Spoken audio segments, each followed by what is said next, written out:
감사할 때 여호와께 감사하라. 그는 선하시면 그 인자하심이 영원함이로다. 신들 중에 뛰어난 하나님께 감사하라. 그 인자하심이 영원함이로다. 주들 중에 뛰어난 주께 감사하라. 그 인자하심이 영원함이로다. 시편 136편 1-3절. 제가 새 직장에서 일한 지 이제 3개월이 되었습니다. 처음에는 새 직장이 베너핏도 좋고 환경도 좋아서 왜 이런 직장을 의사들이 그만둘까라고 생각했습니다. 근데 직접 일을 해보니 알겠더라고요. 환자들이 너무 엔타이털드라고 해야 하나요? 너무 요구가 많은 것입니다. 그것까지는 괜찮은데 자기의 요구 중에 하나만 관철되지 않아도 불이 나게 화를 내는 것을 보고는 이래서 여기가 쉬운 직장이 아니구나 라고 생각했습니다. 물론 일의 양도 많지만 더 힘든 것은 화난 환자와 매일 상대하는 것입니다. 이런 사람들의 특징이 일을 하지 않습니다. 그리고 100% 나라에 의존해서 사는 사람들입니다. 나라에서 나오는 돈으로 일도 하지 않고 먹고 살고 100% 나라의 메더컬에 의해서 의료 혜택을 받는 사람들입니다. 이렇게 나라가 해주는 혜택을 받으면서 살면 그것에 감사해야 하지 않을까요? 근데 정반대입니다. 이것들을 당연하게 생각하고 만약 자기가 받아야 된다고 생각하는 것을 하나라도 받지 못하면 그것에 대해서 불만을 품고 심지어 저를 고소한다고 합니다. 그리고 다이어베틱이 아닌데 다이어베틱 슈즈를 달라고 요구합니다. 저는 이런 사람들을 보고는 과연 어떻게 사람이면 저렇게 할 수가 있을까라고 생각하고 많이 고심했습니다. 근데 이런 모습들 속에서 저의 모습을 깨달았습니다. 내가 하나님에게 하는 행동이 과연 이런 행동이 아닐까? 하나님은 나에게 이 모든 것을 주시고 지금까지 잘 살게 도와주셨는데 한번 제가 요구한 것이 관철되지 않을 때, 저의 기도가 응답되지 않을 때 저의 마음은 상하고 하나님께 화가 나는 저를 종종 보게 됩니다. 이런 저의 모습 속에서 저들의 모습과 내가 얼마나 다를까라고 생각하니 별반 다른 것이 없다는 것을 깨달았습니다. 그럼 우리가 왜 감사하지 않습니까?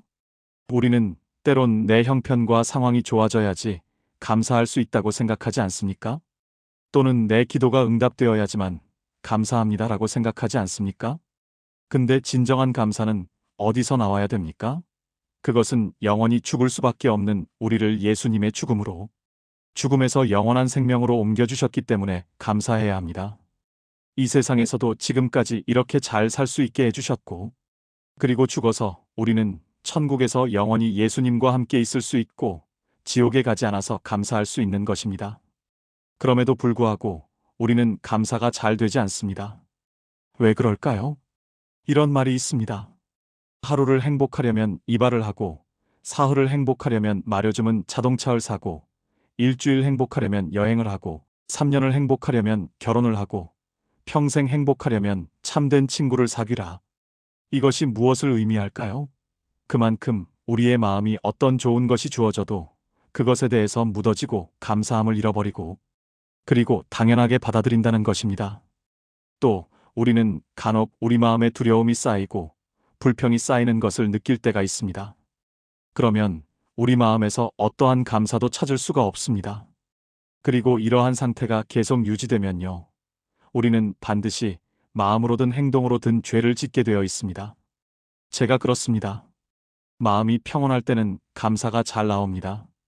그러나 마음에 의심이, 두려움이 그리고 불평이 쌓일 때 저의 마음에 어떠한 감사도 남아있지 않는 저를 보게 됩니다.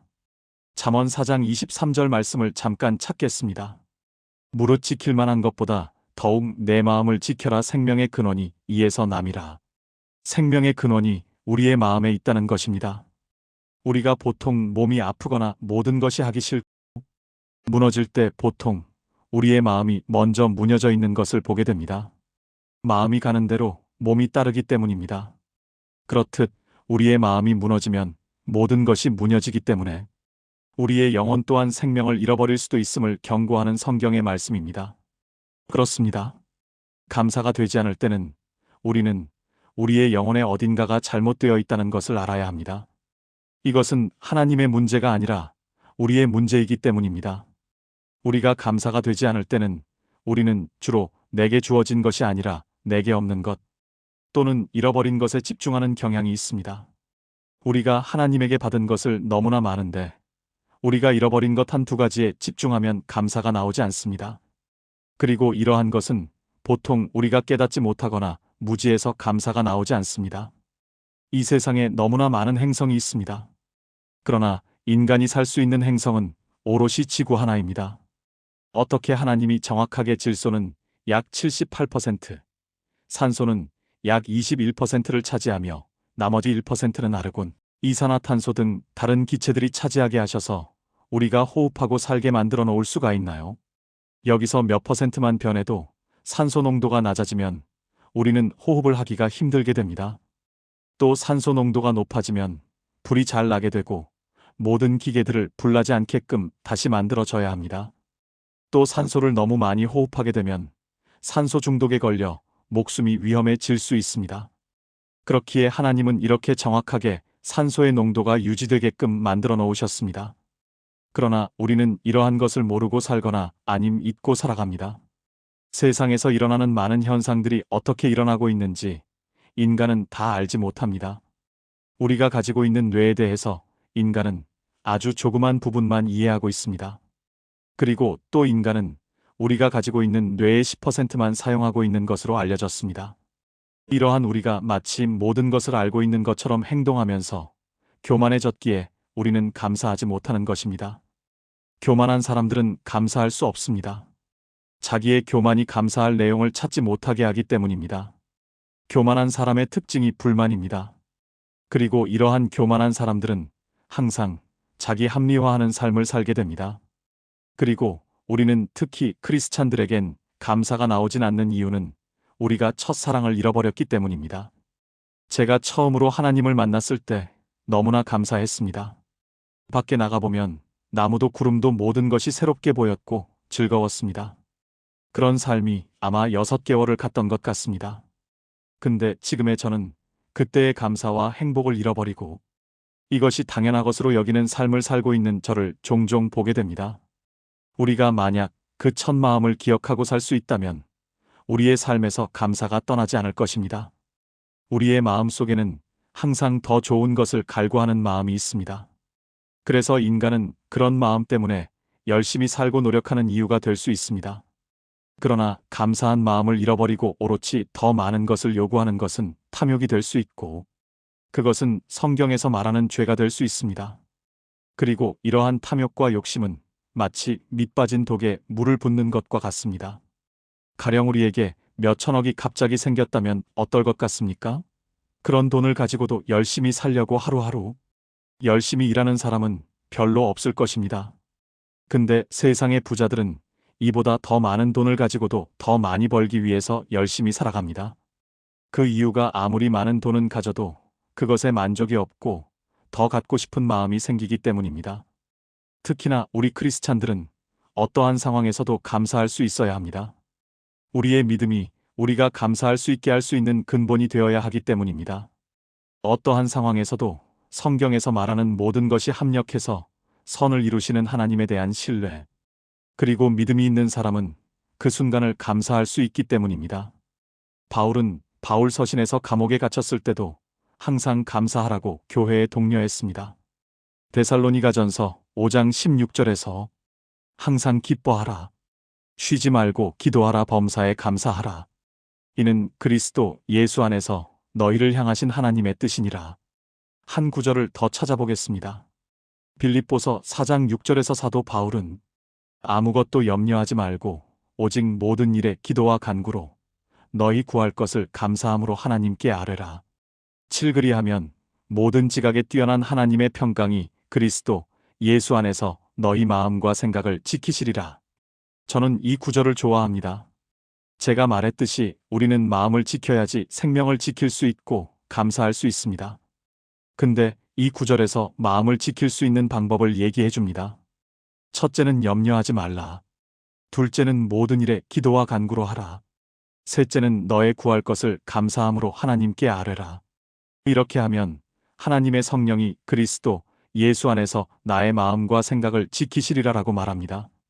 저는 이 구절에서 만약 하나님께 아뢰면 이 모든 것을 받으리라라고 말했다면 너무 뻔한 내용이고 별로 마음에 와 닿지 않았을 것입니다.